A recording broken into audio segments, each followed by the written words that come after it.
വാർത്തയിൽ നിന്ന് വിശദമായി ക്യാമറ പദ്ധതിയിലൂടെ നടന്നത് 100 കോടിയുടെ അഴിമതിയെന്ന് പ്രതിപക്ഷ നേതാവ് വി ഡി സതീശൻ. 45 കോടിക്ക് ചെയ്യാൻ പറ്റുന്ന കാര്യങ്ങളാണ് 151 കോടിക്ക് ചെയ്തത്. മുഖ്യമന്ത്രിയുടെ ബന്ധു പ്രകാശ് ബാബു കൺസോർഷ്യത്തിന്റെ യോഗത്തിൽ പങ്കെടുത്തു. അൽ ഹിന്ദ് കമ്പനി തട്ടിപ്പിനെ കുറിച്ച് നേരത്തെ അറിയിച്ചിരുന്നു. പി രാജീവ് മന്ത്രിയായിരിക്കുമ്പോഴാണ് വ്യവസായ സെക്രട്ടറി അൽ ഹിന്ദ് ഇക്കാര്യം അറിയിച്ചത്. പ്രസാഡിയോയുടെ നിയന്ത്രണത്തിലാണ് മുഴുവൻ ഇടപാടും നടന്നത്. വ്യവസായ മന്ത്രിക്കും സെക്രട്ടറിക്കും എതിരെ അഴിമതി ഉന്നയിക്കുന്നില്ല, പക്ഷേ അവരുടെ കൈകൾ കെട്ടപ്പെട്ടുവെന്നും വി ഡി സതീശൻ പറഞ്ഞു. ഇതിന്റെ മുഴുവൻ കാര്യങ്ങളും, അതായത് കൺട്രോൾ റൂം അടക്കം ക്യാമറ വാങ്ങിക്കുന്നത് ഉൾപ്പെടെയുള്ള സാധനങ്ങൾ എല്ലാത്തിനും കൂടി ചേർന്ന് 57 കോടി രൂപയാണ് ഇവരുടെ യഥാർത്ഥ പ്രപ്പോസൽ. ഇവർ മറ്റ് കമ്പനികൾ കൊടുത്ത പ്രപ്പോസലാണ് 57 കോടി രൂപ.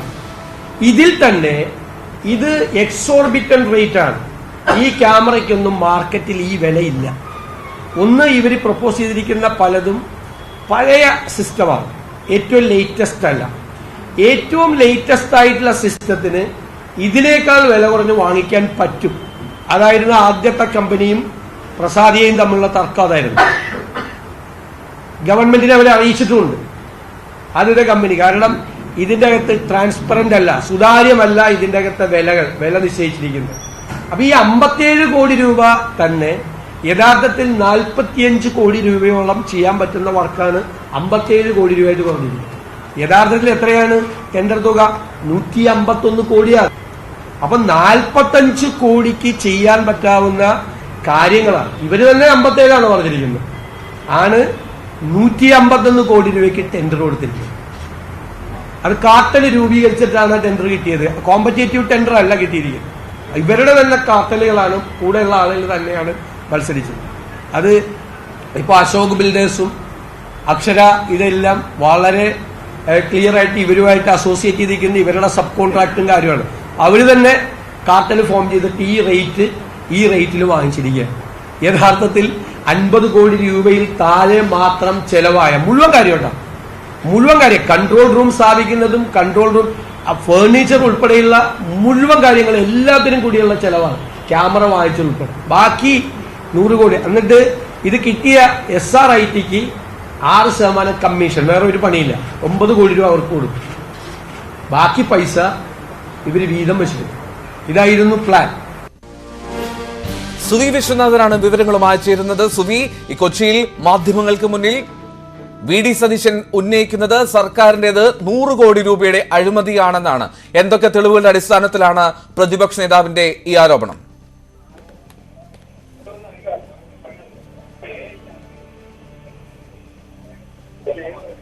ഹലോ സുധി, കേൾക്കാമോ? എൽദോ ട്രോയ്സ് എന്ന കമ്പനിയിൽ നിന്ന് ഉപകരണങ്ങൾ വാങ്ങണം എന്നായിരുന്നു വ്യവസ്ഥ എന്നാണ് പ്രതിപക്ഷ നേതാവ് പറഞ്ഞത്. 100 കോടിയുടെ അഴിമതിയാണ് ഇതുമായി ബന്ധപ്പെട്ട് നടന്നത്. ട്രോയ്സ് പ്രപ്പോസൽ നൽകിയിരുന്നു. സെൻട്രൽ കൺട്രോൾ റൂം അടക്കം നിർമ്മിക്കുന്നതിനുള്ള പ്രപ്പോസലാണ് നൽകിയത്. 57 കോടി രൂപയുടെ പ്രപ്പോസലാണ് ട്രോയ്സ് നൽകിയത്. എന്നാൽ ലേറ്റസ്റ്റ് ടെക്നോളജി പോലും ഇതിൽ കുറച്ച് വിലയിൽ കിട്ടും എന്നാണ് പ്രതിപക്ഷ നേതാവ് പറഞ്ഞത്. 57 കോടി എന്നത് 45 കോടിക്ക് തീർക്കാവുന്നതാണ്. അതാണ് 151 കോടിയുടെ കരാറിലേക്ക് എത്തിയത്. 100 കോടി രൂപയുടെ അഴിമതിയാണ് ഇതുമായി AI ക്യാമറയുമായി ബന്ധപ്പെട്ട് ഉണ്ടായിരിക്കുന്നത് എന്നാണ് ഇപ്പോൾ പ്രതിപക്ഷ നേതാവ് പറഞ്ഞിരിക്കുന്നത്. 50 കോടിക്ക് താഴെ മുതൽ മുടക്കുള്ള പദ്ധതിയിൽ ബാക്കി തുക വീതം വെക്കാനായിരുന്നു പദ്ധതി എന്നും പ്രതിപക്ഷ നേതാവ് പറഞ്ഞു. പ്രസാഡിയ കമ്പനി ഉടമ ഒന്നും നിഷേധിച്ചിട്ടില്ല. കൺസോർഷ്യം യോഗത്തിൽ പ്രകാശ് ബാബു പങ്കെടുത്തിട്ടുണ്ട്. പങ്കെടുത്തതിന് തെളിവുണ്ടോ എന്നാണ് വ്യവസായ മന്ത്രി ചോദിച്ചത്. ഒരു അന്വേഷണം വരികയാണെങ്കിൽ അന്വേഷണ ഏജൻസിക്ക് മുമ്പാകെ അതിന്റെ തെളിവുകൾ ഹാജരാക്കാൻ തയ്യാറാണ്. കൺസോർഷ്യം യോഗത്തിൽ ഏറ്റവും കൂടുതൽ സമയം സംസാരിച്ചതും പ്രകാശ് ബാബുവാണ്. പ്രകാശ് ബാബു സ്വപ്ന പദ്ധതി എന്നാണ് യോഗത്തിൽ വിശദീകരിച്ചത്. കൺസോർഷ്യത്തിൽ നിന്ന് പിന്മാറിയ കമ്പനികൾ തങ്ങളുടെ പണം തിരികെ ആവശ്യപ്പെട്ട് സമീപിച്ചിട്ടുണ്ടോ എന്ന് ഉത്തരവാദപ്പെട്ടവർ വ്യക്തമാക്കട്ടെ എന്നും പ്രതിപക്ഷ നേതാവ് പറഞ്ഞു. ഇതിനുള്ള മറുപടി വ്യവസായ മന്ത്രി തന്നെ പറയട്ടെ. വ്യവസായ മന്ത്രിക്കും അതുപോലെ തന്നെ പ്രിൻസിപ്പൽ സെക്രട്ടറിക്കും തട്ടിപ്പ് അറിയാമായിരുന്നു. എന്നാൽ ഇവർ തട്ടിപ്പ് നടത്തി എന്ന ആരോപണം താൻ ഉന്നയിക്കുന്നില്ല. ഇവരുടെ കൈകൾ കെട്ടിയിട്ടിരിക്കുകയായിരുന്നു. അൽ ഹിന്ദ് കമ്പനി തന്നെ ഇതിലെ തട്ടിപ്പ് സംബന്ധിച്ച് വ്യവസായ വകുപ്പ് പ്രിൻസിപ്പൽ സെക്രട്ടറിയെ അറിയിച്ചിട്ടുണ്ട്. 2021 ഒക്ടോബറിലാണ് ഇതുമായി ബന്ധപ്പെട്ട കത്ത് അറിയിച്ചത്. അതായത് ഇതിന്റെ അർത്ഥം സർക്കാരിന് ഈ കാര്യങ്ങൾ അറിയാമായിരുന്നു എന്നാണ് ഇതിന്റെ അർത്ഥം. പ്രസാദിയയുടെ നിയന്ത്രണത്തിലാണ് മുഴുവൻ ഇടപാടുകളും നടന്നിരിക്കുന്നത് എന്നും പ്രതിപക്ഷ നേതാവ് പറഞ്ഞു. കെ ഫോണിലും സമാനമായ ഇടപാടുകളാണ് നടന്നിരിക്കുന്നത്. കറക്റ്റ് കമ്പനികൾ മതിയെന്ന് സർക്കാർ തീരുമാനത്തിലേക്ക് എത്തുകയായിരുന്നു എന്നും പറഞ്ഞു. കെ ഫോണിലെ സുപ്രധാന കരാർ നിയമവിരുദ്ധമായിട്ടാണ് റദ്ദാക്കിയത്. എല്ലാത്തിനും പിന്നിൽ പ്രസാദിയോയും സ്ട്രോയ്സുമാണ് എന്നാണ് ഇപ്പോൾ പ്രതിപക്ഷ നേതാവ് വി.ഡി. സതീശൻ പറഞ്ഞിരിക്കുന്നത്. AK ബാലന് മറുപടി പറയാനില്ല. മുൻ നിയമമന്ത്രിക്ക് എന്താണ് ഇതിൽ കാര്യം? മുഖ്യമന്ത്രിയുടെ ഓഫീസ് കേന്ദ്രീകരിച്ചുള്ള അഴിമതിയാണ് നടന്നിരിക്കുന്നത്. അതുകൊണ്ട് മുഖ്യമന്ത്രി തന്നെ ഇക്കാര്യത്തിൽ മറുപടി വേണം. ഒരു സമഗ്രമായ ജുഡീഷ്യൽ അന്വേഷണമാണ് വേണ്ടത്. നിയമപരമായി പോകട്ടെ എന്ന് പറയുമ്പോൾ അതായത് ആ ഒരു ഉപദേശം മന്ത്രി P. രാജീവിന്റെ ഉപദേശം തങ്ങൾക്ക് ആവശ്യമില്ല. ആവശ്യമായ സമയത്ത് തങ്ങൾ നിയമപരമായി മുന്നോട്ട് പോയിക്കോളാം. അതുവരെ ഈ അതുവരെ ഈ കാര്യത്തിൽ ഒരു സമഗ്ര അന്വേഷണം വേണമെന്ന് തന്നെയാണ് ആവശ്യപ്പെടുന്നത്. ഒപ്പം മുഖ്യമന്ത്രി ഈ വിഷയത്തിൽ ഇതുവരെയും മറുപടി നൽകിയിട്ടില്ല. മുഖ്യമന്ത്രിയാണ് ഇക്കാര്യത്തിൽ മറുപടി നൽകേണ്ടത് എന്നും V.D. സതീശൻ വാർത്താ സമ്മേളനത്തിൽ പറഞ്ഞു. അഭിലാഷ്. ശരി, സുവി വിശ്വനാഥനാണ് വിശദാംശങ്ങൾ നൽകിയത്. കൊച്ചിയിൽ മാധ്യമങ്ങളെ കണ്ടു പ്രതിപക്ഷ നേതാവ്. ക്യാമറ വിവാദത്തിൽ മുഖ്യമന്ത്രി മൗനം തുടരുന്നതിനിടെ CPM സംസ്ഥാന സമിതി യോഗം തിരുവനന്തപുരത്ത് ചേരുകയാണ്. പാർട്ടി സംസ്ഥാന സെക്രട്ടേറിയറ്റിലും മുഖ്യമന്ത്രി വിവാദത്തിൽ നിലപാട് വ്യക്തമാക്കിയിരുന്നില്ല. സംസ്ഥാന സമിതി യോഗത്തിന്റെ അജണ്ടയിലും ഈ വിഷയം ഉൾക്കൊള്ളിച്ചിട്ടില്ല. എന്നാൽ നിരന്തരം മുഖ്യമന്ത്രിക്കെതിരെ പ്രതിപക്ഷം തെളിവുകൾ പുറത്തുവിടുന്ന സാഹചര്യത്തിൽ വിവാദം ചർച്ചയാകാൻ സാധ്യതയുണ്ട്. തൃക്കാക്കര ഉപതെരഞ്ഞെടുപ്പ് തോൽവിയടക്കമുള്ള സംഘടനാ വിഷയങ്ങൾ സംസ്ഥാന സമിതി ചർച്ച ചെയ്യും. ജമ്മു കശ്മീരിൽ ഭീകരർക്ക് തിരിച്ചടി നൽകി സൈന്യം. രണ്ടിടങ്ങളിലായി നടന്ന ഏറ്റുമുട്ടലിൽ സൈന്യം 2 ഭീകരരെ വധിച്ചു. ബാരാമുള്ള, രജൌരി ജില്ലകളിലാണ് ഏറ്റുമുട്ടൽ നടന്നത്. പ്രതിരോധ മന്ത്രി രാജ്നാഥ് സിംഗും കരസേനാ മേധാവി മനോജ് പാണ്ഡെയും കശ്മീർ സന്ദർശിച്ചു. ഇന്റലിജൻസ് വിവരങ്ങളുടെ അടിസ്ഥാനത്തിലാണ് സൈന്യം ബാരാമുള്ളയിലും രജൌറിയിലും വ്യാപക പരിശോധന നടത്തിയത്. ബാരാമുള്ളയിൽ ഭീകരൻ അബിദ്വാനിയാണ് കൊല്ലപ്പെട്ടത്. ഇയാളിൽ നിന്ന് AK-56 ഉൾപ്പെടെയുള്ള ആയുധങ്ങളും സ്ഫോടക വസ്തുക്കളും പിടിച്ചെടുത്തു. ആബിദ്വാനിക്ക് ഭീകര സംഘടനയായ ലഷ്കർ-ഇ-തൈബയുമായി ബന്ധമുള്ളതായി സൈന്യത്തിന് വ്യക്തമായിട്ടുണ്ട്. രജൌറി സെക്ടറിലെ കാണ്ടി വനത്തിൽ പുലർച്ചെ 1:15 സൈന്യം തീവ്രവാദികളെ നേരിട്ടത്. ഭീകരർക്കായി സൈന്യം 2 ജില്ലകളിലും തിരച്ചിൽ വ്യാപകമാക്കിയിട്ടുണ്ട്. മാതാ വൈഷ്ണോദേവി ക്ഷേത്രത്തിലേക്കുള്ള വഴികളിലും സുരക്ഷ ശക്തമാക്കിയിട്ടുണ്ട്. ഉത്തരമേഖല army commander lieutenant general Upendra Dwivedi സ്ഥലത്തെത്തി. പ്രദേശത്തെ സുരക്ഷാ സംവിധാനങ്ങൾ ഉന്നത ഉദ്യോഗസ്ഥരുമായി ചേർന്ന് വിലയിരുത്തി. ഇന്നലെ രജൌരി മേഖലയിൽ നടന്ന ഏറ്റുമുട്ടലിൽ 5 സൈനികർ വീരമൃത്യു വരിച്ചിരുന്നു. പൂഞ്ചിൽ കഴിഞ്ഞ മാസം 5 സൈനികരുടെ വീരമൃത്യുവിന് ഇടയാക്കിയ സ്ഫോടനം നടത്തിയ ഭീകരർക്കായി ത്രിനേത്ര എന്ന പേരിൽ സേന നടത്തിയ ദൗത്യമാണ് ഏറ്റുമുട്ടലിൽ കലാശിച്ചത്. National desk, news 18. Elathur train തീവെപ്പ് കേസിൽ ഷാറുഖ് സേഫിയുമായി NIA തെളിവെടുപ്പ് നടത്തുകയാണ്. ഷൊർണൂരിലാണ് തെളിവെടുപ്പ്. വിവരങ്ങളുമായി പ്രസാദ് ഉടുമ്പശ്ശേരി ചേരുകയാണ്. പ്രസാദ്, ഷൊർണൂരിൽ എവിടെയൊക്കെയാണ് ഈ NIA സംഘം ഷാറുഖ് സേഫിയെ എത്തിക്കുന്നത്? എലത്തൂർ ട്രെയിൻ തീവെപ്പ് കേസ് NIA ഏറ്റെടുത്തതിന് ശേഷം നടത്തുന്ന ആദ്യ തെളിവെടുപ്പാണിത്. ഇതിൽ ഷൊർണൂർ റെയിൽവേ സ്റ്റേഷൻ, അതോടൊപ്പം തന്നെ ഈ പെട്രോൾ മേടിച്ച ഷൊർണൂർ കുളപ്പള്ളി റോഡിലെ പെട്രോൾ പമ്പ് എന്നിവിടങ്ങളിലാണ് തെളിവെടുപ്പ് നടത്തുക. രാവിലെ 11:30 തന്നെ ഷൊർണൂർ റെയിൽവേ സ്റ്റേഷനിൽ തെളിവെടുപ്പ് നടത്തി. ഈ കേസിൽ നേരത്തെ തന്നെ ആരോപണം ഉയർന്നിരുന്നത് ഈ സംഭവ ദിവസം ഏപ്രിൽ 2 പുലർച്ചെ ആണ് ഇവിടെ ഈ പ്രതി ഷൊർണൂരിലെത്തിയിരുന്നത്. പിന്നീട് വൈകിട്ടാണ് ഈ ട്രെയിനിൽ പോകുന്നത്. അപ്പോൾ ഇത്രയും സമയം ഷൊർണൂരിൽ എവിടെ ചെലവഴിച്ചു, ആരെങ്കിലുമായി കൂടിക്കാഴ്ച നടത്തിയിരുന്നു, അത്തരം ഉൾപ്പെടെയുള്ള കാര്യങ്ങൾ പരിശോധിക്കേണ്ടതുണ്ട്. ഇത് സംബന്ധിച്ച് നേരത്തെ അന്വേഷണം നടത്തിയിരുന്ന ക്രൈംബ്രാഞ്ചിനോ പ്രത്യേക അന്വേഷണ സംഘത്തിനോ സൂചനകളൊന്നും തന്നെ ലഭിച്ചിരുന്നില്ല. എന്തായാലും NIA ഇക്കാര്യത്തിൽ വിശദമായ അന്വേഷണം തന്നെയാണ് നടത്തുന്നത്. ഇന്ന് രാവിലെ 11:30 ഷൊർണൂരിലെത്തിച്ച് തെളിവെടുപ്പ് ഇപ്പോൾ തുടരുകയാണ്. ശരി, പ്രസാദ് ഉടുമ്പശ്ശേരി. മണിപ്പൂരിൽ നിന്ന് മലയാളി വിദ്യാർത്ഥികളെ നാട്ടിലെത്തിക്കും. 9 വിദ്യാർത്ഥികളാണ് മണിപ്പൂരിൽ കുടുങ്ങിക്കിടക്കുന്നത്. ഇംഫാലിൽ നിന്ന് ഇവരെ കൊൽക്കത്തയിൽ എത്തിക്കും. തിങ്കളാഴ്ച 9 പേരെയും ബംഗളൂരുവിലേക്ക് കൊണ്ടുവരും.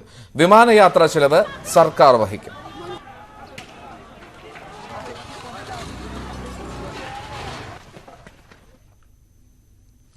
സിനിമയിലെ ലഹരി ഉപയോഗത്തെ ശരിവെച്ച് നടൻ ടിനി ടോം മകന് സിനിമയിൽ അവസരം ലഭിച്ചുവെങ്കിലും ലഹരി ഉപയോഗത്തെക്കുറിച്ചുള്ള ഭയം മൂലം വേണ്ടെന്ന് വെക്കുകയായിരുന്നുവെന്ന് ടിനി ടോം ആലപ്പുഴയിൽ പറഞ്ഞു. കേരള സർവകലാശാല കലോത്സവ ഉദ്ഘാടന വേദിയിലാണ് ടിനി ടോമിന്റെ വെളിപ്പെടുത്തൽ. ലഹരിക്ക് അടിമയായ നടനെ അടുത്തിടെ കണ്ടതിനെക്കുറിച്ചും ടിനി ടോം വിശദീകരിച്ചു. തുടർച്ചയായ ലഹരി ഉപയോഗത്തിൽ ഈ നടന്റെ പല്ല് പൊടിഞ്ഞു തുടങ്ങി. സിനിമയിൽ പലരും ലഹരി ഉപയോഗിക്കുന്നുണ്ടെന്നും ലഹരിക്കെതിരായ പോലീസിന്റെ യോദ്ധാവ് ബോധവൽക്കരണ പരിപാടിയുടെ അംബാസഡർ കൂടിയായ ടിനി ടോം പറഞ്ഞു. ഇനിയുള്ള കാലഘട്ടം എന്ന് പറയുന്നത് അപകടകരമായ കാലഘട്ടമാണ്. എൻ്റെ മകന് ഇപ്പോൾ രണ്ടാഴ്ച മുമ്പുണ്ടായ സംഭവം. എൻ്റെ മകന് സിനിമയിൽ ഒരു വലിയ നടൻ്റെ മകനായിട്ട് അഭിനയിക്കാനുള്ള ചാൻസ് കിട്ടി. എൻ്റെ വൈഫ് പറഞ്ഞു വിടാൻ പറ്റില്ല എന്ന് പറഞ്ഞു. ഭയം മയക്കുമരുന്ന് തന്നെയാണ്. ഞാൻ പറഞ്ഞു ഇത് സിനിമ എന്ന് പറഞ്ഞിട്ടുണ്ടെങ്കിൽ ഞങ്ങളിവിടെ കച്ചവടം നടത്തുന്നൊന്നുമില്ല, അവന് വിട്ടുന്ന് വിചാരിച്ച് കുഴപ്പമില്ല. പക്ഷേ ഈ 17-18 വയസ്സിലാണ് ഏറ്റവും കൂടുതൽ വഴി തെറ്റുന്നത്. അതുകൊണ്ട് ആയൊരു മകനാണ് എനിക്കുള്ളത്. നിങ്ങൾ ഹൗസ്ഫുൾ എന്ന് പറഞ്ഞ സിനിമ ഉണ്ടോ? കണ്ടിരുന്നോ? 4 കുട്ടികളാണ്. അപ്പം ഞാൻ ഇതുപോലൊരു കോളേജിൽ ചെന്ന് കഴിഞ്ഞപ്പോൾ അവിടുത്തെ പ്രിൻസിപ്പൾ ചോദിച്ചു, മോന് 4 കുട്ടികളാണല്ലോ എന്ന് ചോദിച്ചു. ഒരു സിസ്റ്ററാണ്. ഞാൻ പറഞ്ഞു സിസ്റ്റർ അത് അഭിനയമാണ്. അഭിനയം അങ്ങനെയാണെങ്കിൽ ഒറിജിനലായിട്ട് എന്തായിരിക്കും എന്ന് ചോദിച്ചു. എനിക്ക് ആകെ ഒരു കുഞ്ഞുള്ളത്. അപ്പോൾ ഇങ്ങനെയുള്ള കുഞ്ഞുങ്ങളെ നമ്മൾ സംരക്ഷിക്കണമെങ്കിൽ ഇന്നത്തെ ഏറ്റവും വലിയ VC പറഞ്ഞതുപോലെ ഒരു വലിയ അപകടമാണ്. ഇപ്പോൾ ഇന്ന് എൻ്റെ മൊഴിയെടുക്കുമെന്നും പറഞ്ഞിട്ട് ന്യൂസൊക്കെ വന്നുകൊണ്ടിരിക്കുക. കാരണം സിനിമയിൽ ഞാൻ യോദ്ധാവ് എന്ന് പറഞ്ഞ് കേരള പോലീസിൻ്റെ മയക്കുമരുന്നിനെതിരെയുള്ള ആ നീക്കത്തിലൊരു അംബാസഡറായിട്ട് തന്നെ അവർ തിരഞ്ഞെടുത്തിട്ടുണ്ട് കേരള പോലീസ്. അപ്പോൾ അതുമായി ബന്ധപ്പെട്ടിട്ടുള്ള എല്ലാ പ്രവർത്തനത്തിനും നമ്മളെ യുവത്വത്തെ നശിപ്പിക്കുന്ന നമ്മുടെ യുവാക്കളെ നശിപ്പിക്കാൻ വേണ്ടിയിട്ടിരിക്കുന്ന ഈ മഹാമാരിയിൽ നിന്ന് നമ്മൾ ആണ് മുൻകൈ എടുത്ത് നിൽക്കേണ്ടത്. നിങ്ങൾ യുവാക്കളാണ് അതിന് മുന്നിൽ നിൽക്കേണ്ടത്. കല നമ്മുടെ ലഹരിയായി മാറട്ടെ. നിങ്ങൾ ചെയ്യേണ്ടതെന്ന് പറഞ്ഞാൽ നിങ്ങളുടെ ലഹരിയെക്കുറിച്ച് പറഞ്ഞ് കലയാക്കി മാറ്റിയാൽ മതി. കാരണം ഞാൻ ഇതിലൂടെയൊക്കെ കടന്നു വന്നിട്ടുള്ളവനാണ്. ഞാൻ പുണ്യാനായിട്ട് ജനിച്ചിട്ട് ഇതൊന്നും ഉപയോഗിക്കാത്ത ഒരാളൊന്നുമല്ല. എല്ലാം ഉപയോഗിച്ചിട്ട് അതിൻ്റെ ഭവിഷ്യത്ത് മനസ്സിലാക്കിയിട്ടുള്ളവനാണ്. ഈ അടുത്തൊരു സിനിമാ താരം എന്നോടൊപ്പം അഭിനയിച്ചപ്പോൾ അദ്ദേഹം ലഹരിക്ക് അടിമയാണ്. അദ്ദേഹത്തിൻ്റെ പല്ല് പൊടിഞ്ഞു തുടങ്ങിയിട്ടുണ്ട്. അപ്പോൾ പല യുവജനങ്ങളും പറയും അവൻ നന്നായിട്ട് ആക്ട് ചെയ്യുന്നുണ്ട്, ഇത് ഉപയോഗിക്കുന്നുണ്ട്. അത് ഈ ലൈറ്റ് പോലെയാണ്. അതിലേക്ക് ഇലക്ട്രിസിറ്റി കടത്തി വിടുമ്പോൾ ഇങ്ങനെ നന്നായിട്ട് ബ്രൈറ്റായിട്ട് നിൽക്കും. പക്ഷെ അതിൻ്റെ ആ ഫിലമെൻ്റ് അടിച്ചു പോയാൽ പിന്നെ തിരിച്ചു കിട്ടൂല. അപ്പോൾ എൻ്റെ നേരിട്ടുള്ള അനുഭവമാണ്. ഞാൻ എൻ്റെ ചുറ്റും ഇതൊക്കെ ഉണ്ടായിരുന്നു. അത് ഉപയോഗിക്കുന്ന ഒരാളെ കണ്ടിട്ട് ഞാൻ പല്ല് പൊടിഞ്ഞു, ഇനി എല്ല് പൊടിഞ്ഞു തുടങ്ങുമെന്ന് പറയുന്നത് 3-4 വർഷം കൊണ്ട് ഇടിച്ചു നിൽക്കും. അപ്പോൾ വളരെ ഭീകരമായൊരു അന്തരീക്ഷമാണ്. നമ്മുടെ VC അതിനെക്കുറിച്ച് സൂചിപ്പിക്കുകയും ചെയ്തു. അപ്പോൾ നിങ്ങളുടെ ലഹരി കലയാക്കി മാറ്റുക എന്നുള്ളതാണ്. അപ്പോൾ തീർച്ചയായിട്ടും നമുക്ക്, അതായത് കലാകാരന്മാർ ഒരിക്കലും ക്രിമിനലാവില്ല എന്ന് തന്നെയാണ്. നിങ്ങളൊന്നും ക്രിമിനലാവേണ്ടവരല്ല. അതിനോടൊപ്പം വിദ്യാഭ്യാസം. ലോകത്ത് കാശ് കൊടുത്താൽ കിട്ടാത്ത ഒരേ ഒരു കാര്യമുള്ളൂ വിദ്യാഭ്യാസം. കലയോടൊപ്പം വിദ്യാഭ്യാസം കൂടി ഉണ്ടെങ്കിൽ നിങ്ങൾക്ക് ഉയർച്ചയുണ്ടാവുള്ളൂ. മറ്റു വാർത്തയിലേക്ക്. ഇടുക്കി ചിന്നക്കനാലിൽ നിന്ന് കാടുകടത്തിയ അരിക്കൊമ്പനെ കൊണ്ട് പൊറുതിമുട്ടി തമിഴ്നാട്ടിലെ മേഘമല. പെരിയാർ കടുവ സങ്കേതത്തിൽ തുറന്നുവിട്ട ശേഷം മേഘമലയിലെത്തിയ അരിക്കൊമ്പൻ പ്രദേശത്തെ കൃഷി നശിപ്പിച്ചു. വനവകുപ്പിന്റെ വാഹനവും തകർത്തു. ഇതോടെ മേഖലയിൽ നിരോധനാജ്ഞ പ്രഖ്യാപിക്കുകയും വിനോദസഞ്ചാരികൾക്ക് നിയന്ത്രണം ഏർപ്പെടുത്തുകയും ചെയ്തു. മേഘമലയിൽ തമ്പടിച്ചിരിക്കുന്ന അരിക്കൊമ്പൻ കൃഷിയിടവും തമിഴ്നാട് വനം വകുപ്പിന്റെ വാഹനവും കഴിഞ്ഞ ദിവസം രാത്രി തകർത്തു. വാഴത്തോട്ടത്തിലാണ് കൊമ്പൻ കയറിയത്. തുരത്തിയോടിക്കാൻ ശ്രമിച്ച വനപാലകരുടെ വാഹനവും ആന തകർത്തു. വനപാലകരും നാട്ടുകാരും ചേർന്ന് ജനവാസ മേഖലയിൽ നിന്ന് ആനയെ കാട്ടിലേക്ക് തുരത്തി. പെരിയാർ കടുവാ സങ്കേതത്തിന്റെ ഡെപ്യൂട്ടി ഡയറക്ടർ ഉൾപ്പെടെയുള്ള ഉന്നത ഉദ്യോഗസ്ഥർ മേഘമലയിലെത്തും. ആനയെ പെരിയാർ കടുവാ സങ്കേതത്തിലേക്ക് തിരികെ എത്തിക്കാനായി ശ്രമം നടത്തും. 120 പേരടങ്ങുന്ന സംഘത്തെ തമിഴ്നാട് വനം വകുപ്പും അരിക്കൊമ്പനെ തുരത്താനായി നിയോഗിച്ചിട്ടുണ്ട്. പ്രദേശത്ത് ഇന്ന് രാവിലെ 8 മണി മുതൽ നിരോധനാജ്ഞ പ്രഖ്യാപിച്ചിരിക്കുകയാണ്. റേഡിയോ കോളറിൽ നിന്നുള്ള കൃത്യമായ വിവരം തമിഴ്നാടിന് കൈമാറാൻ കേരളത്തിന് സാധിച്ചിട്ടില്ല. കാലാവസ്ഥാ വ്യതിയാനം മൂലം റേഡിയോ കോളർ കൃത്യമായി പ്രവർത്തിക്കാത്തതാണ് കാരണമെന്നാണ് സൂചന. ചില സമയങ്ങളിൽ സിഗ്നലുകൾ ലഭിക്കുന്നില്ലെന്ന് വനംവകുപ്പ് വ്യക്തമാക്കി. മേഘമലയിൽ വിനോദസഞ്ചാരികൾക്ക് വനംവകുപ്പ് വിലക്കേർപ്പെടുത്തി. മേഘമല പ്രദേശത്തെ ജനങ്ങൾക്ക് ജാഗ്രതാ നിർദ്ദേശവും നൽകിയിട്ടുണ്ട്.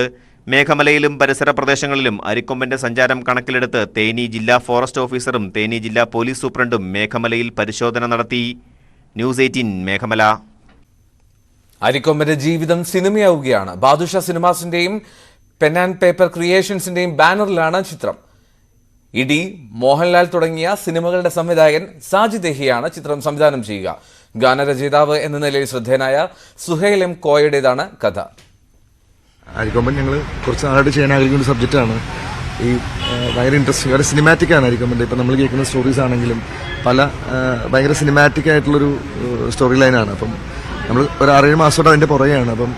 ഇപ്പം ബാദുഷയെ പോലത്തെ ഒരു പ്രൊഡക്ഷൻ കമ്പനി അത് ബാക്കപ്പ് ചെയ്തപ്പം നമ്മളത് ഇമ്മീഡിയറ്റ് ഓപ്പൺ ആയി. അല്ല, ഇത് ബേസിക്കലി ഇപ്പം ഇതിൻ്റെ ഒരു സ്ക്രിപ്റ്റ് കംപ്ലീറ്റ് ആയിട്ടേ ഉള്ളൂ. പിന്നെ ഭയങ്കരമായിട്ടുള്ള ഒരു പ്രീ പ്രൊഡക്ഷൻ ആവശ്യമുള്ളൊരു സിനിമയാണ്. കാരണം ഇത്രയും വലിയ സബ്ജക്റ്റ് പറയുമ്പം അതിന് അത്രയും ജസ്റ്റ് നമ്മൾ കൊടുക്കേണ്ട ആവശ്യമുണ്ട്. ഇപ്പോൾ 2018 സിനിമകൾക്കൊണ്ട് ഒരു സ്വീകാര്യത ഉണ്ടല്ലോ. അതായത് നമുക്ക് അറിയാവുന്നൊരു സംഭവം സിനിമയിൽ കാണുമ്പോൾ കൊണ്ട് അതൊരു ഇമ്പാക്റ്റ്. അപ്പോൾ അതിന് മാക്സിമം നമ്മളെ കഴിയാവുന്ന എല്ലാ രീതിയിലുള്ള മേക്കിംഗ് ക്വാളിറ്റി അഷ്വർ ചെയ്യണം. അപ്പം അതിനു വേണ്ടിയുള്ള ഒരു ടെക്നിക്കൽ ടീമാണ് ഇപ്പോൾ സെറ്റായിരിക്കുന്നത്. ഇതിൻ്റെ ഒരു കാസ്റ്റിംഗ് ലെവലിലേക്കൊന്നും പോയിട്ടില്ല. പാലക്കാട് മലമ്പുഴയിൽ കാട്ടാനയുടെ മുന്നിൽപ്പെട്ട മത്സ്യത്തൊഴിലാളിക്ക് ഓടി രക്ഷപ്പെടുന്നതിനിടെ പരിക്കേറ്റു. കരടിയോട് സ്വദേശി ചന്ദ്രനാണ് പരിക്കേറ്റത്. ഡാമിലേക്ക് മീൻ പിടിക്കാൻ പോകുമ്പോഴാണ് കാട്ടാനയുടെ മുന്നിൽപ്പെട്ടത്. ഇന്ന് പുലർച്ചെ 5 മണിയോടെ മലമ്പുഴ ഡാം പരിസരത്തേക്ക് മീൻ പിടിക്കാൻ പോകുമ്പോഴായിരുന്നു സംഭവം. കൊമ്പനെ കണ്ട് പരിഭ്രാന്തനായി രക്ഷപ്പെടാൻ ശ്രമിക്കുന്നതിനിടെയാണ് ഈ ചന്ദ്രന് പരിക്കേൽക്കുന്നത്. താടിയിലിന് പരിക്കേറ്റ ചന്ദ്രന്റെ പല്ലുകളും ഇളകിയിട്ടുണ്ട്. ഇയാളെ ജില്ലാ ആശുപത്രിയിൽ പ്രവേശിപ്പിച്ചു. ഞങ്ങൾ സ്ഥിരമായിട്ട് മീൻ പിടിക്കാൻ പോകുന്നത് രാവിലെ പുലർച്ചെ 5 മണിക്ക് പോകുന്നതാണ് ഈ സ്ഥലത്തേക്ക് പോകുന്നത്. അപ്പം രാവിലെ ഫോറസ്റ്റുകാർ അറിവ് വന്ന ആനയുണ്ട്, അതുവരെ ശ്രദ്ധിച്ച് പോകാറ്. അപ്പോൾ 6 മണിയായി പോകുമ്പോൾ അതുവരെ ഫോറസ്റ്റുകാർ അവിടെ ആന ഓടിച്ചുകൊണ്ടിരിക്കുകയായിരുന്നു. അപ്പോൾ അവർ പോയപ്പോൾ ശേഷം ഞങ്ങൾ ഈ മുത്തമ്പാറ പറഞ്ഞ പാറ കയറുമ്പോൾ മുകളിൽ ആന നിൽക്കുന്നു. ഒരു കാട്ടിലെ പന്തയിലും ആന നിൽക്കുന്നു. അത് കണ്ടില്ല. പെട്ടെന്ന് അങ്ങോട്ട് കയറി പോയതിൽ ആന കണ്ട് ഞങ്ങൾ തിരിച്ച് വണ്ടി ഓഫ് ചെയ്ത് ആകുമ്പോഴേക്കും ആന അടുത്തെത്തി.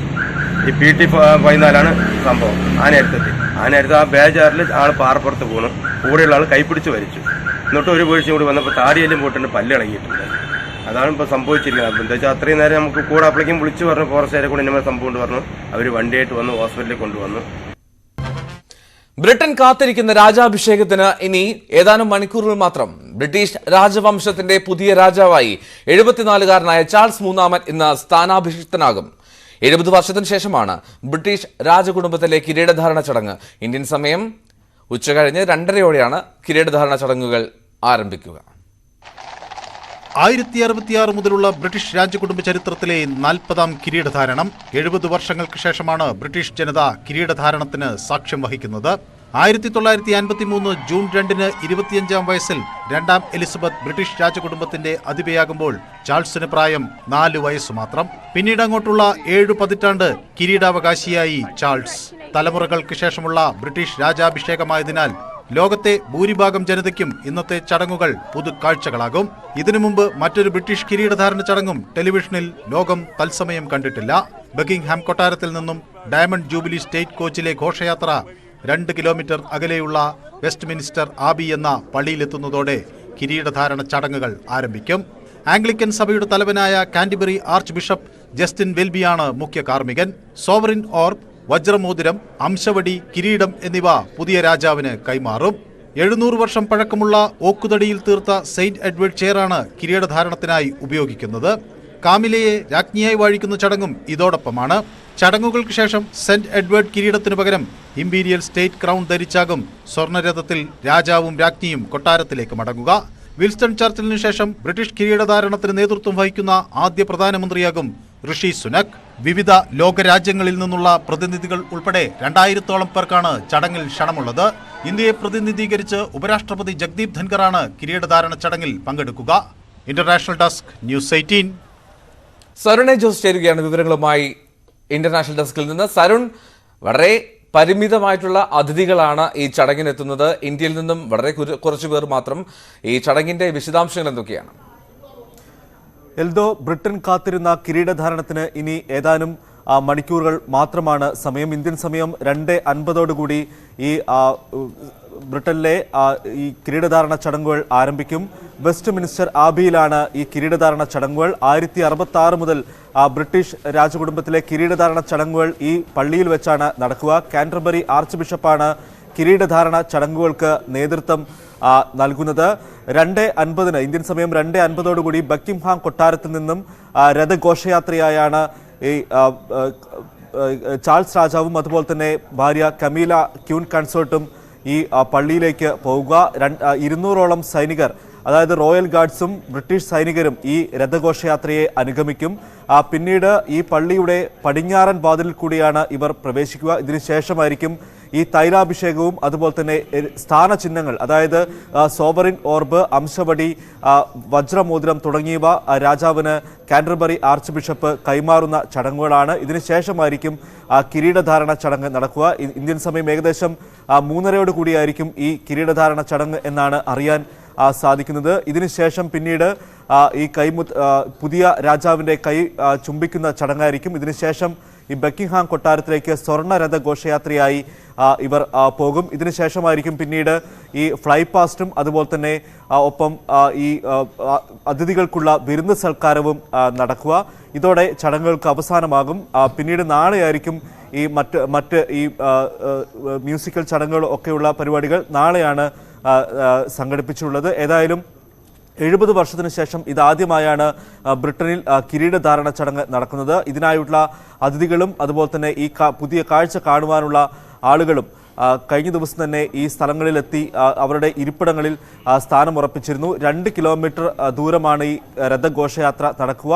നേരത്തെ സൂചിപ്പിച്ചതുപോലെ 40ാമത്തെ കിരീടധാരണമാണ് ബ്രിട്ടീഷ് രാജകുടുംബത്തിൽ ഇന്നത്തെ നടക്കുക. ചാൾസ് 3-ാമൻ രാജാവ് ഇന്ന് കിരീടധാരണത്തിന് 70 വർഷത്തിന് ശേഷമാണ്. 70 വർഷം അദ്ദേഹം ബ്രിട്ടീഷ് കിരീടാവകാശിയായി നിലകൊണ്ടു. അതിനുശേഷമാണ് അദ്ദേഹത്തിന് ഇപ്പോൾ കിരീടധാരണ ചടങ്ങ് നടക്കുന്നത്. ശരി, സരുണ ജോസാണ് വിശദാംശങ്ങൾ നൽകിയത്. ഇന്ന് ബ്രിട്ടനിൽ രാജാഭിഷേകം. വാർത്തയിൽ നിന്ന് തുടരുന്നു. ഗുസ്തി ഫെഡറേഷൻ ഓഫ് ഇന്ത്യ പ്രസിഡന്റും BJP MP-യുമായ ബ്രിജ്ഭൂഷണെതിരെ ഗുസ്തി താരങ്ങൾ നൽകിയ മൊഴിയുടെ വിശദാംശങ്ങൾ പുറത്തായി. ശ്വാസം പരിശോധിക്കാനെന്ന വ്യാജേന സ്വകാര്യ ഭാഗങ്ങളിൽ സ്പർശിച്ചുവെന്നാണ് പെൺകുട്ടികൾ മൊഴി നൽകിയിരിക്കുന്നത്. ന്യൂഡൽഹിയിലെ അശോക റോഡിലുള്ള ബ്രിജ്ഭൂഷന്റെ ബംഗ്ലാവിനുള്ളിൽ സ്ഥിതി ചെയ്യുന്ന WFI ഓഫീസിലേക്ക് വിളിച്ചു വരുത്തി മോശമായി പെരുമാറിയെന്നും മൊഴിയിലുണ്ട്. കൊണാട്ട് പ്ലേസ് പോലീസ് സ്റ്റേഷനിൽ ഏപ്രിൽ 21 നൽകിയ 2 പരാതികളിൽ 8-ലധികം തവണ അവർ നേരിട്ട ദുരനുഭവങ്ങളാണ് വിശദീകരിക്കുന്നത്. കർണാടകയിൽ തെരഞ്ഞെടുപ്പ് ആവേശം.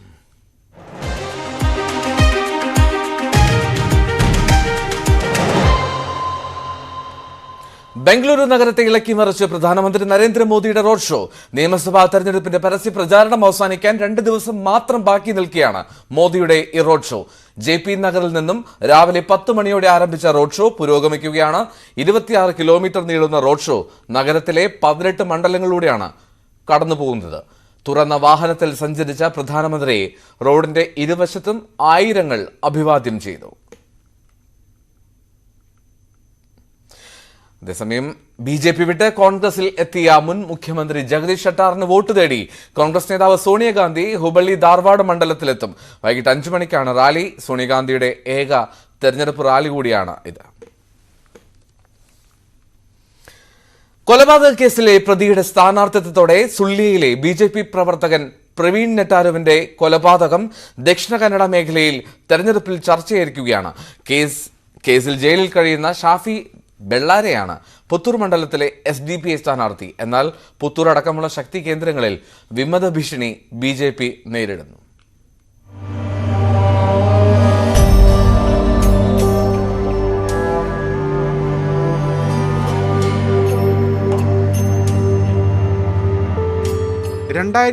ജൂലൈ 26 BJP പ്രവർത്തകനായ പ്രവീൺ നെട്ടാരുവിനെ PFI പ്രവർത്തകർ കൊലപ്പെടുത്തിയത്.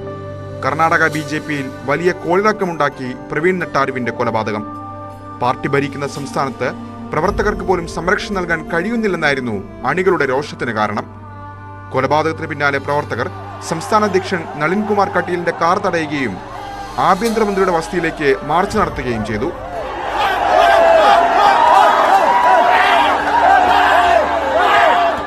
പ്രവർത്തകർ പാർട്ടി വിടുന്ന സാഹചര്യമുണ്ടായി. പ്രതിഷേധം ശക്തമായതോടെ വേണ്ടിവന്നാൽ കർണാടകയിലും യോഗി ആദിത്യനാഥ് മോഡൽ നടപ്പാക്കുമെന്ന് മുഖ്യമന്ത്രി ബസവരാജ് ബൊമ്മയ്ക്ക് പറയേണ്ടി വന്നു.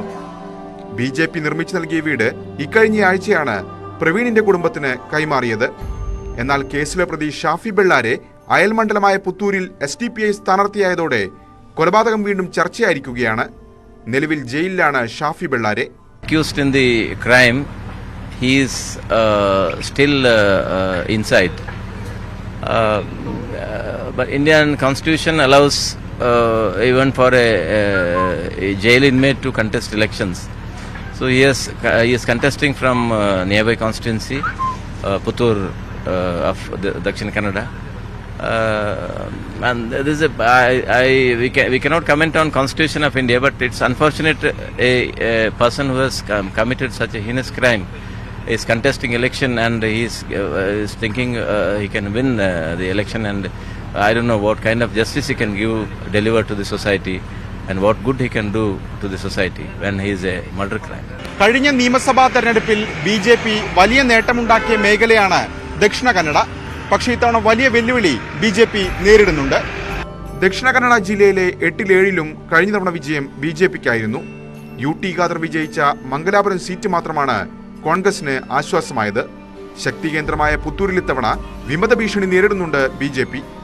സീറ്റ് പ്രതീക്ഷിച്ചിരുന്ന അരുൺകുമാർ പുത്തിലയാണ് സ്വതന്ത്രനായി മത്സരിക്കുന്നത്. ഒരു വിഭാഗം അണികളുടെ പിന്തുണയും അരുൺകുമാറിനുണ്ട്. തെരഞ്ഞെടുപ്പിന് തൊട്ടുമുമ്പ് BJP വിട്ട അശോക് കുമാർ റായാണ് കോൺഗ്രസ് സ്ഥാനാർത്ഥി.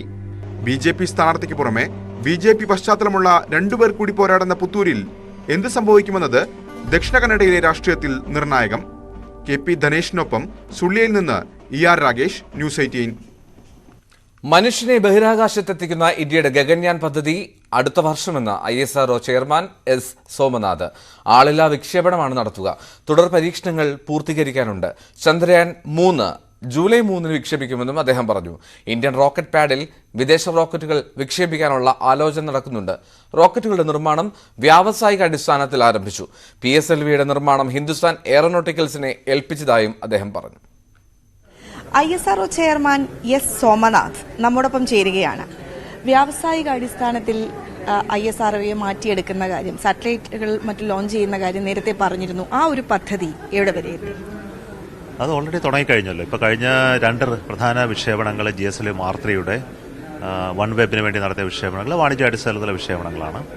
ഇപ്പോൾ നമ്മൾ പ്ലാൻ ചെയ്യുന്ന റോക്കറ്റുകളുടെ നിർമ്മാണവും വാണിജ്യാടിസ്ഥാനത്തിൽ നടത്തണം എന്നുള്ള ഉദ്ദേശത്തോടുകൂടി റോക്കറ്റുകൾ PSLVയുടെ നിർമ്മാണം ഇപ്പോൾ ഹിന്ദുസ്ഥാൻ എയറോനോട്ടിക്സ് ലിമിറ്റഡിനെ ഏൽപ്പിച്ചു. അതൊരു കമ്പനികളുടെ കൺസോർഷ്യം ആയിരിക്കും അത് ഹാൻഡിൽ ചെയ്യുന്നത്. അവർ ഹിന്ദുസ്ഥാൻ എയറോനോട്ടിക്സ്, L&T കൂടാതെ മറ്റ് പല കമ്പനികളും കൂടെ ചേർന്നാണ് PSLVയുടെ നിർമ്മാണം തുടങ്ങുന്നത്. അത് അടുത്ത വർഷത്തോടെ ആദ്യ വിക്ഷേപണം നടക്കണമെന്ന്. പിന്നീട് 5 റോക്കറ്റുകളാണ് ഇപ്പോൾ അവർ കൊടുത്തിരിക്കുന്നത്. അത് സക്സസ്ഫുൾ ആണെങ്കിൽ കൂടുതൽ റോക്കറ്റുകൾ അവർ നിർമ്മിക്കുകയും വിക്ഷേപിക്കുകയും ചെയ്യും. ഇതേ മോഡലാണ് നമ്മൾ ഇനി ഭാവിയിൽ മറ്റു റോക്കറ്റുകൾക്കും പ്ലാൻ ചെയ്യുന്നത്. ഈ വ്യാവസായിക അടിസ്ഥാനത്തിലുള്ളതെന്ന് പറയുമ്പോൾ എങ്ങനെയായിരിക്കും, എന്തൊക്കെ കാര്യങ്ങൾക്കായിരിക്കും അത് ഉപയോഗിക്കുന്നത്? ഏത് കാര്യത്തിന് ഉപയോഗിക്കാം. റോക്കറ്റുകൾ വിക്ഷേപിക്കുന്ന ഉപഗ്രഹം വിക്ഷേപിക്കാനാണല്ലോ.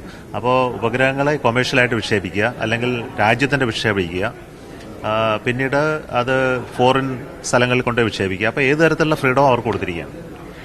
അതുപോലെ തന്നെ നമ്മുടെ ISROയുടെ സാറ്റലൈറ്റ് പാഡ് ഉപയോഗിച്ച് മറ്റ് രാജ്യങ്ങളിൽ നിന്നുള്ളവർ വിക്ഷേപണങ്ങൾ നടത്തുന്നുണ്ട് എന്ന് പറഞ്ഞു. ഇനി ആ ഒരു പദ്ധതി ഇനി ആരൊക്കെയാണ് നമ്മളെ അപ്രോച്ച് ചെയ്തിരിക്കുന്നത്? ഒന്ന് നമ്മുടെ റോക്കറ്റുകൾ നമ്മുടെ പാഡിൽ നിന്ന് വിക്ഷേപിക്കുന്ന കാര്യമാണെങ്കിൽ അത് ISROയോ അല്ലെങ്കിൽ NSILO ആയിരിക്കും ഇനി മുതൽ നോക്കുന്നത്. പക്ഷേ മറ്റാർക്കെങ്കിലും ഇന്ത്യയിൽ വന്ന് ഇന്ത്യയുടെ പാഡിൽ നിന്ന് വിക്ഷേപിക്കണമെന്നുണ്ടെങ്കിൽ അത്തരം പ്രപ്പോസലുകൾ ഇതുവരെ വന്നിട്ടില്ല. വന്നാൽ നമ്മൾ തീർച്ചയായിട്ടും സ്വാഗതം ചെയ്യും. വേണമെങ്കിൽ പുതിയ പാഡുകൾ നിർമ്മിക്കാനോ നമ്മുടെ ശ്രീഹരിക്കോട്ടയിൽ തന്നെ അതിന് സ്ഥലം ഉണ്ടാക്കി കൊടുക്കാനോ കഴിയണം.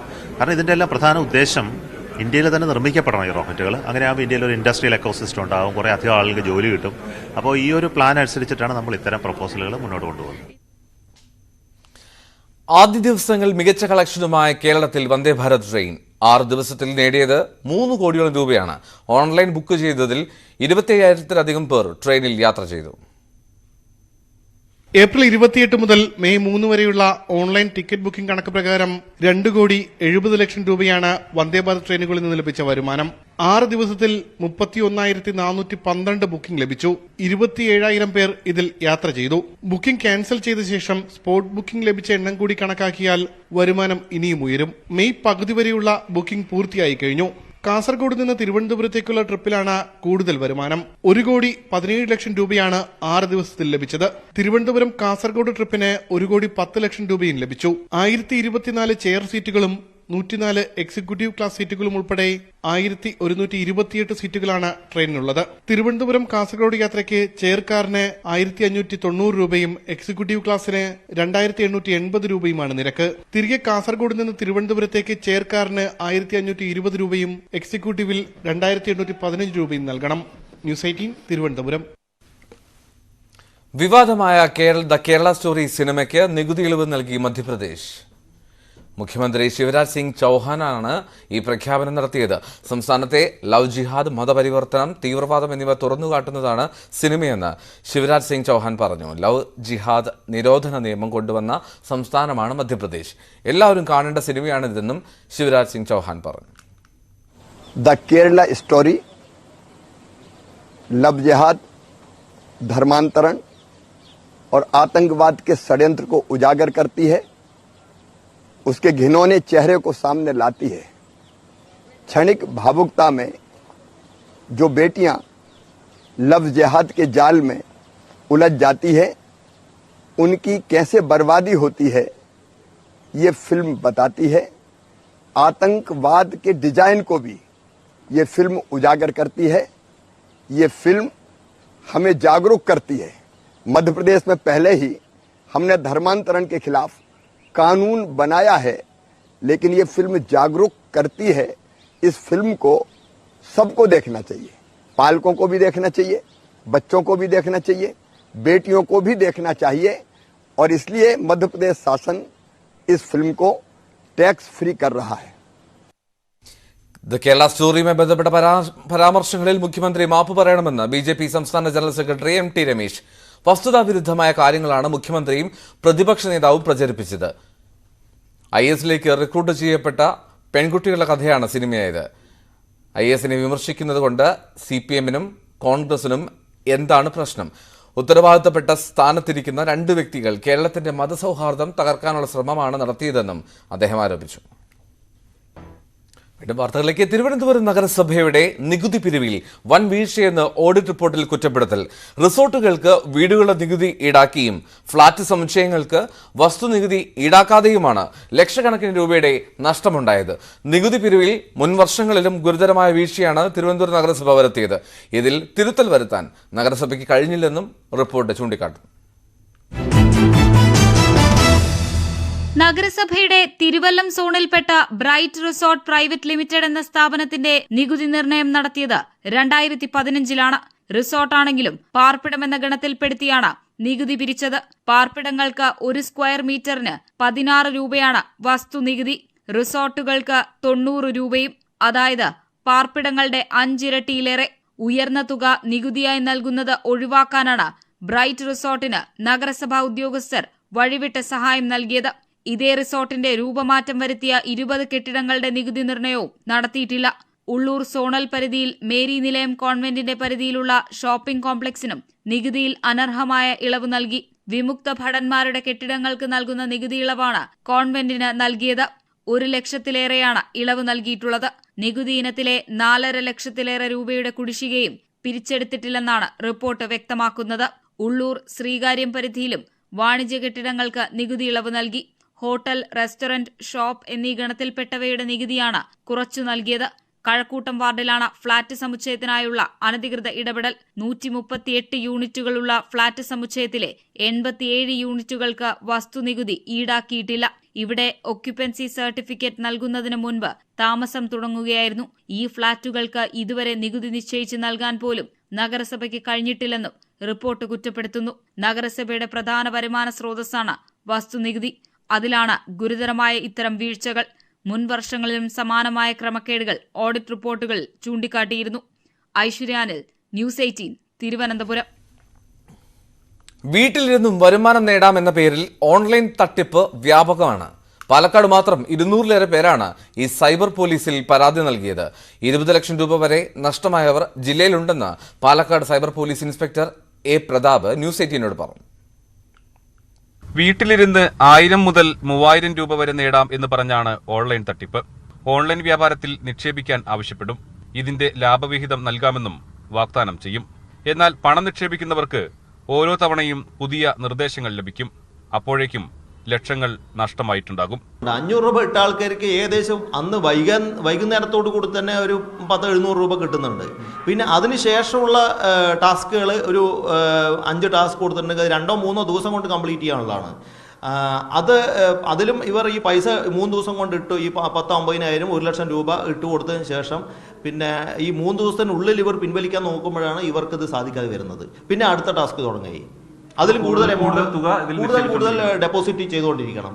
പിൻവലിക്കാൻ പറ്റില്ല. അപ്പൊ ഇട്ട തുക പോകുമോ എന്ന് വിചാരിച്ച് ജനങ്ങൾ അടുത്ത തുകയും കൂടി കിട്ടും. മൊത്തത്തിൽ അവർ ചോദിക്കുന്ന തുക എത്രത്തോളമാണെങ്കിൽ അതെല്ലാം ഇട്ട് കൊടുക്കുന്നതെല്ലാം അവർക്ക് കിട്ടിക്കൊണ്ടിരിക്കുന്ന വരുമാനങ്ങളാണ്. പാലക്കാട് ജില്ലയിൽ മാത്രം 200-ലേറെ പേർ പരാതി നൽകിയിട്ടുണ്ട്.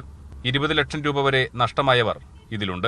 1000, 10,000 ലക്ഷക്കണക്കിന് രൂപ തുടങ്ങി പിന്നെ 20 ലക്ഷം രൂപ നഷ്ടപ്പെട്ട ആൾക്കാർ നമുക്ക് പരാതി ഇവിടെ കിട്ടിയിട്ടുണ്ട്. ഇതിലെ ഉത്തരേന്ത്യൻ സംഘങ്ങളാണ് മെയിനായിട്ട് ഇതിന് പുറകിലുള്ളത്. ഇതുപോലെ തന്നെ ഉള്ള ലോൺ തട്ടിപ്പുണ്ട്. ലോൺ തട്ടിപ്പിന്റെ പുറകിൽ ചൈനീസ് പൗരന്മാരാണെന്നാണ് കേട്ടിട്ടുള്ളത്. പിന്നെ അതുപോലെ തന്നെ ഗിഫ്റ്റ് ഫ്രോഡ് ഉണ്ട്. ഗിഫ്റ്റ് ഫ്രോഡിന്റെ പുറകിൽ നൈജീരിയൻ ടീമുകളാണ്. ഇതിനു പുറമെ ലോൺ ആപ്പ് മുഖേനയും തട്ടിപ്പ് വ്യാപകമാണ്. ഇത്തരം കെണികളിൽ വീഴാതിരിക്കാൻ ജാഗ്രത പുലർത്തണമെന്നാണ് സൈബർ പോലീസിന്റെ മുന്നറിയിപ്പ്. വളരെ വേഗത്തിൽ പണം സമ്പാദിക്കാനുള്ള ഈ മാർഗങ്ങളാണ്, അല്ലെങ്കിൽ അതുകൊണ്ടാണ് ഇത്രയും കെണികളിൽ പെട്ടെന്ന് ആളുകൾ വീഴുന്നത്. അതുകൊണ്ട് തന്നെ ജാഗ്രത പാലിക്കണം എന്നുള്ളതാണ് സൈബർ പോലീസിന് പറയാനുള്ളത്. സൈബർ പോലീസിന് പരിമിതികളുണ്ട്. ആളുകൾ തന്നെയാണ് ഇതിൽ ജാഗ്രത പാലിക്കേണ്ടത്. ക്യാമറാമാൻ പ്രജിത് കോങ്ങാടിനോടൊപ്പം പ്രസാദ് ബിശ്ശേരി, ന്യൂസ് 18. KSRTC മാനേജ്മെന്റിലെ തെമ്മാടിക്കൂട്ടങ്ങളെ സർക്കാർ നിലയ്ക്ക് നിർത്തണമെന്ന് CITU. ഈ സമീപനം തുടർന്നാൽ പണിമുടക്കുമെന്നാണ് സംയുക്ത സമരസമിതിയുടെ മുന്നറിയിപ്പ്. കഴിഞ്ഞ മാസത്തെ മുഴുവൻ ശമ്പളവും നൽകാത്തതിനെ തുടർന്ന് ഭരണ പ്രതിപക്ഷ യൂണിയനുകൾ ചീഫ് ഓഫീസിന് മുൻപിൽ സംയുക്ത സമരം സംഘടിപ്പിച്ചു. മെയ് 5-ന് മുൻപ് മുഴുവൻ ശമ്പളമെന്ന കഴിഞ്ഞ മാസത്തെ ചർച്ചയിലെ മുഖ്യമന്ത്രിയുടെ ഉറപ്പ് പാലിക്കപ്പെട്ടില്ല. ഏപ്രിൽ മാസത്തെ ആദ്യ ഗഡു ശമ്പളം 4-ന് വിതരണം ചെയ്തു. ഇതോടെയാണ് ഭരണപക്ഷ യൂണിയനായ KSRTEയും പ്രതിപക്ഷ യൂണിയനായ TDFും ചീഫ് ഓഫീസിന് മുന്നിൽ സംയുക്ത സമരം തുടങ്ങിയത്. മന്ത്രിക്കും മാനേജ്മെന്റിനും ചില താൽപര്യങ്ങളുണ്ടെന്നും മാനേജ്മെന്റിനെ നിലയ്ക്ക് നിർത്താൻ സംവിധാനമില്ലെന്നും CITU കുറ്റപ്പെടുത്തി. ഈ സമരത്തിലൂടെ ഞങ്ങൾ പറയുന്നത്, ശമ്പളം നിങ്ങൾ 5-ാം തീയതിയോ 6-ാം തീയതിയോ 10-ാം തീയതിയോ ഞങ്ങൾ ദാരിദ്ര്യത്തിൽ കഴിയാം, പക്ഷേ ഈ തെമ്മാടി കൂട്ടങ്ങളെ നിലയ്ക്ക് നിർത്താൻ ഗവൺമെന്റ് തയ്യാറാവണം. അതല്ല എങ്കിൽ നിങ്ങൾക്ക് 5-ാം തീയതി ശമ്പളം തന്നാലും ശരി, വീണ്ടും ഈ പ്രതിസന്ധി തന്നെ രൂപപ്പെടുമെന്ന കാര്യത്തിൽ സംശയം വേണ്ട. ആദ്യം മാനേജ്മെന്റ് ശരിയാവട്ടെ. മാനേജ്മെന്റിനെ നിലയ്ക്ക് നിർത്താൻ ആവശ്യമായിട്ടുള്ളൊരു ശ്രമത്തിലേക്ക് കേരളത്തിലെ ട്രേഡ് യൂണിയൻ പ്രസ്ഥാനങ്ങളാകെ മാറുമെന്ന കാര്യത്തിൽ സംശയം വേണ്ട. അതുകൊണ്ടാണ് സംയുക്ത ട്രേഡ് യൂണിയനുകളുടെ നേതൃത്വത്തിൽ ഇതുപോലെ ഒരു സമരമുഖത്തേക്ക് നമ്മൾ കടന്നു വന്നു. ശമ്പളം നൽകാത്തതിൽ സർക്കാരിനെ വിമർശിച്ച് TDF. ഞങ്ങൾ എല്ലാ മാസത്തെയും പോലെ ഒരു തമാശ, ഞങ്ങൾ ഈ നടത്തുന്ന സമരം ഒരു തമാശയായി മാനേജ്മെന്റ് കാണരുത്. ഈ സമരത്തിന് ഒരു വ്യക്തത ഉണ്ടാക്കണമെന്ന് പറഞ്ഞുകൊണ്ട് തന്നെയാണ് സർക്കാരിനെയും മാനേജ്മെന്റിനെയും ബോധ്യപ്പെടുത്തുവാൻ വേണ്ടി ഈ ചീഫ് ഓഫീസ് നടയിൽ ഇത്തരത്തിൽ ഞങ്ങൾ ഒരു സമരം നടത്തുന്നത്. ഈ സമരം ഒരു തമാശ സമരമായി കാണരുത്. KSRTC നടപ്പിലാക്കിക്കൊണ്ടിരിക്കുന്ന പരാജയപ്പെട്ട പരിഷ്കാരങ്ങളെപ്പറ്റി പുനർചിന്തനം നടത്തണം. 8-ന് BMS പണിമുടക്കിനും ആഹ്വാനം ചെയ്തിട്ടുണ്ട്. സർക്കാർ സഹായം കിട്ടുന്ന മുറയ്ക്ക് ബാക്കി ശമ്പളം നൽകുമെന്നാണ് മാനേജ്മെന്റിന്റെ വിശദീകരണം. ന്യൂസ് 18 തിരുവനന്തപുരം. പെരിയാർ കടുവ സങ്കേതത്തിനുള്ളിൽ സ്ഥിതി ചെയ്യുന്ന മംഗളാദേവി ക്ഷേത്രത്തിൽ ചിത്ര പൗർണമി ഉത്സവം നടന്നു. കേരള തമിഴ്നാട് അതിർത്തിയിൽ സ്ഥിതി ചെയ്യുന്ന ക്ഷേത്രത്തിലേക്ക് വർഷത്തിൽ ഒരിക്കൽ മാത്രമാണ് പ്രവേശനം അനുവദിച്ചിരിക്കുന്നത്. ചിലപ്പതികാരത്തിലെ കണ്ണകി കോവലൻ കഥയാണ് മംഗളാദേവി ക്ഷേത്രത്തിന്റെ ഐതിഹ്യം. മധുര നഗരം ചുട്ടരിച്ച ശേഷം കണ്ണകി മംഗളാദേവിയിലെത്തിയെന്നും കാളീരൂപം പ്രാപിച്ച കണ്ണകിയെ മംഗളാദേവിയിൽ കുടിയിരുത്തിയെന്നുമാണ് വിശ്വാസം. പെരിയാർ കടുവ സങ്കേതത്തിനുള്ളിൽ സ്ഥിതി ചെയ്യുന്ന ക്ഷേത്രത്തിലേക്ക് ചിത്രപൗർണമി ദിവസം മാത്രമാണ് ഭക്തർക്ക് പ്രവേശനം അനുവദിച്ചിരിക്കുന്നത്. ആദ്യകാലങ്ങളിൽ ക്ഷേത്രം സംരക്ഷിച്ചു പോന്ന പൂഞ്ഞാർ രാജകുടുംബാംഗങ്ങളും ക്ഷേത്രദർശനത്തിനായി എത്തി. ക്ഷേത്രത്തിൽ നിത്യപൂജയടക്കം ആരംഭിക്കണമെന്ന് പൂഞ്ഞാർ രാജകുടുംബാംഗം ദിലീപ് കുമാർ വർമ്മ പറഞ്ഞു. അമ്പലം നശിച്ചുകൊണ്ട് ഇവിടെ പൂജ ഇല്ലാതിരിക്കുന്നതുകൊണ്ട് സത്യത്തിൽ തമിഴ്നാട്ടിലും കേരളത്തിലും രണ്ടുപേർക്കും ഈ അതിൻ്റെ ഫലം അനുഭവിക്കുന്നുണ്ട്.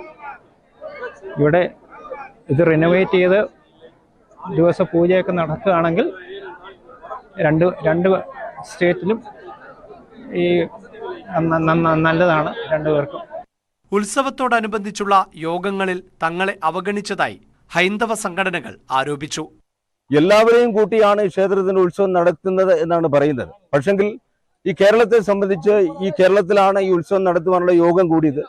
ആ യോഗത്തിൽ ഈ കേരളത്തിലെ ഒരു ക്ഷേത്രത്തിൽ നിന്റെ ഭാരവാഹികളെ പോലും പങ്കെടുപ്പിച്ചില്ല എന്ന് മാത്രമല്ല ഈ വിശ്വാസികളായിട്ടുള്ള ഒട്ടനവധി സംഘടനകളൊക്കെ നമ്മുടെ ഈ പ്രദേശത്തുണ്ട്. അവരെ ഒന്നും അറിയിക്കാതുള്ള ഒരു യോഗമായിരുന്നു. ഉത്സവത്തോടനുബന്ധിച്ച് വിപുലമായ ക്രമീകരണങ്ങളാണ് വനപാതയിലും ക്ഷേത്ര പരിസരത്തും ഒരുക്കിയിരുന്നത്. കേരള, തമിഴ്നാട് പോലീസ്, റവന്യൂ, വനം വകുപ്പുകൾ സംയുക്തമായാണ് ചിത്രാപൗർണമി ഉത്സവത്തിന് നേതൃത്വം നൽകിയത്. ന്യൂസ് 18 ഇടുക്കി. മുൻ MLA പ്രൊഫസർ നബീസ ഉമ്മാൾ അന്തരിച്ചു. 92 വയസ്സായിരുന്നു. വിവിധ സർക്കാർ കോളേജുകളിൽ അധ്യാപികയായും പ്രിൻസിപ്പലായും സേവനമനുഷ്ഠിച്ചിട്ടുണ്ട്. 1978 കഴക്കൂട്ടത്തു നിന്നാണ് ഇടതു സ്വതന്ത്രയായി മത്സരിച്ച് വിജയിച്ചത്. നെടുമങ്ങാട് നഗരസഭ മുൻ ചെയർപേഴ്സൺ ആയിരുന്നു. മലബാർ ഗ്രൂപ്പിന്റെ കീഴിൽ കുറ്റിക്കാട്ടൂരിൽ ഒരുങ്ങുന്ന മൊണ്ടാന ടൗൺഷിപ്പിന്റെ ഭാഗമായുള്ള ക്ലൗഡ്ബെറി സിഗ്നേച്ചർ ബില്ലമെന്റ് പ്രൊജക്ടിന്റെ ഉദ്ഘാടനം മന്ത്രി വി അബ്ദുറഹ്മാൻ നിർവഹിച്ചു. മലബാർ ഗ്രൂപ്പിലെ ജീവനക്കാർക്ക് വിദഗ്ധ പരിശീലനത്തിനായുള്ള മലബാർ ഗ്ലോബൽ സെന്റർ ഫോർ എക്സലൻസിനും തുടക്കമായി. PT റഹീം MLA അധ്യക്ഷനായി.